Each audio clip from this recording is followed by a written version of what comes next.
Falando mais uma vez do tema 1102, eu trago para vocês aqui algumas análises sobre as petições que estão sendo juntadas nesse processo. Porque muitas perguntas me foram feitas a esse respeito.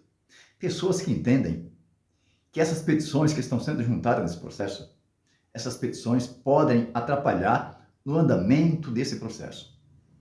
E essas pessoas querem saber realmente se isso acontece. Pessoas também que querem saber sobre a limitação dos pedidos de vista no processo.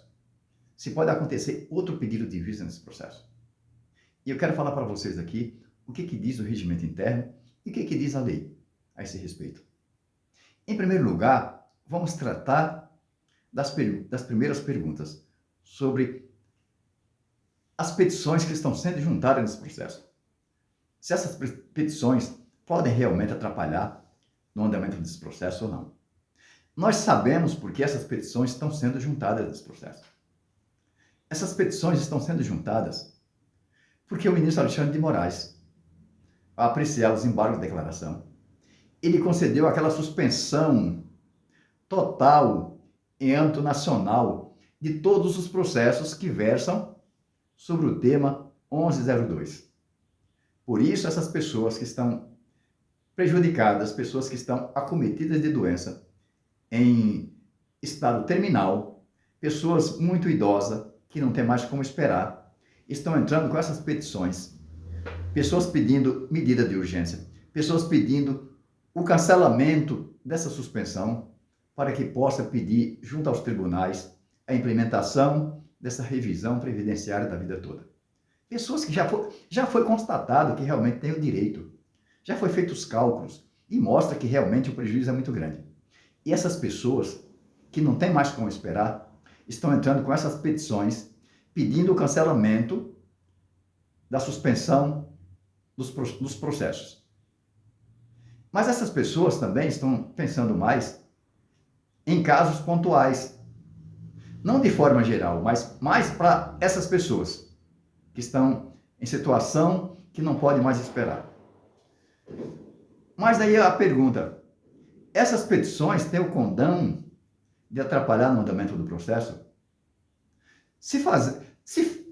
Fazendo-se uma análise, se constata que não há motivo nenhum para essas petições trazerem qualquer tipo de retardamento no julgamento do processo.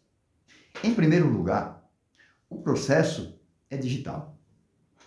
E em segundo lugar, o julgamento é virtual.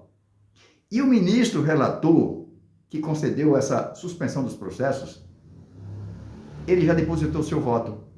Então, ele está livre para analisar pedidos nesse processo. É claro que tem outros processos para julgar, para analisar, mas estou falando desse processo. Ele está livre porque ele já deu seu voto. Ele pode analisar sem pedir prazo para isso. Mesmo porque se trata de petições simples, objetivas, e mostrando o direito, mostrando que realmente não tem fundamento nenhum essa suspensão dos processos, como também não tem fundamento nenhum essa demora no julgamento dos embargos de declaração. É isso que é a grande verdade.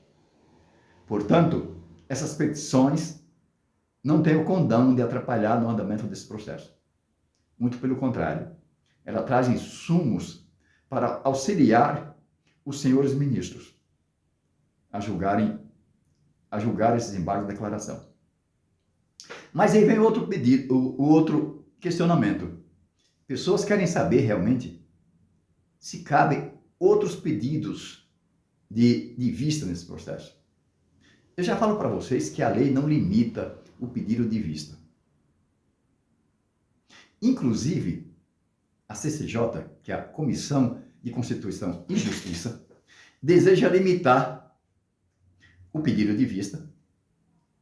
Se for aprovada a lei, deseja limitar esses pedidos de vistas e deseja limitar também as decisões monocráticas dos ministros. Porque vocês sabem que o ministro recebe o processo, o ministro relator, e ele pode conceder uma medida de urgência suspendendo uma decisão ou concedendo um outro pedido em um processo. Que só depois é ratificada pelos demais ministros. Mas, de imediato, o ministro pode fazer isso. Como fez o ministro Barroso naquele processo que versa sobre, aliás, naquela ação direta de inconstitucionalidade, que versa sobre o piso salarial dos enfermeiros e auxiliares, assim por diante.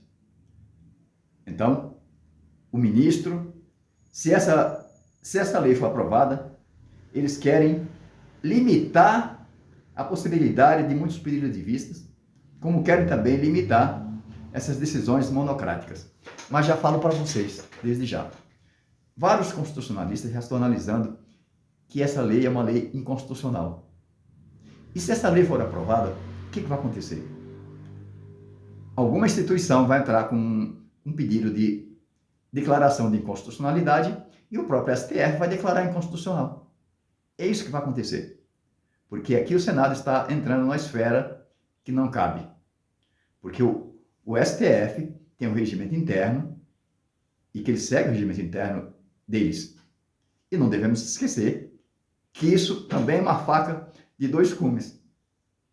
Porque essas decisões monocráticas, elas podem ser maléficas para a população, mas podem ser benéficas também para a população. Então, cada caso tem que ser analisado. O Senado interferir no STF não é bom. Como também não é bom o STF interferir na legislação do Senado, da Câmara dos Deputados e assim por diante. A democracia deve respeitar, aliás, não tem democracia se os poderes não respeitam um ao outro. Se o STF intervém no Legislativo, se o Legislativo intervém no STF, no Poder Executivo. Só que no final, o STF tem o poder, porque é a última instância, de interferir em qualquer um se houver lesão à Constituição. Entendam isso. Mas cabe sim outros pedidos de vista. Porém, seria um absurdo e também chamar todo mundo de imbecil se um outro ministro pedir vista. Um processo, como eu já falei, um processo eletrônico, uma votação virtual. Se o ministro pedir vista, é porque realmente quer atravancar o processo. Não tem fundamento nenhum para o ministro pedir vista.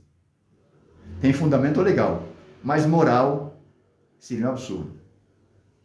Aqui é diferente daquele processo físico que o ministro pedia vista e ele pegava o processo para ele, para o seu gabinete.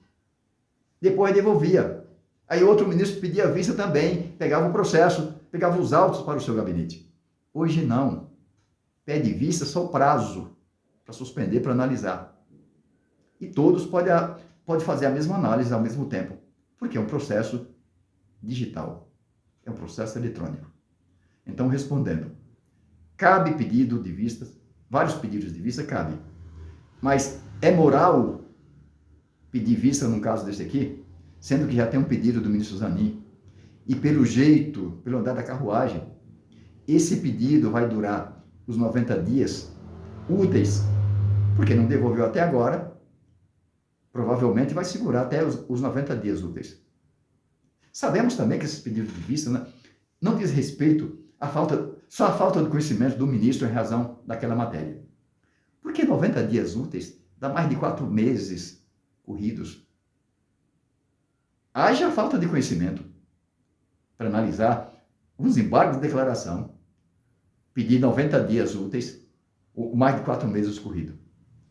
Aí seria também absurdo. É o que eu tenho para falar para vocês. Essas petições não atrapalharão o andamento desse processo, muito pelo contrário, só ajudam. Há possibilidade de outros pedidos de vistas, juridicamente, regimentalmente há essa possibilidade, mas moralmente seria um absurdo. Se você gostou do vídeo, dê o seu like. Se você entende que meus vídeos têm relevância jurídica, inscreva-se no meu canal, passe esses vídeos para as pessoas e fiquem com Deus.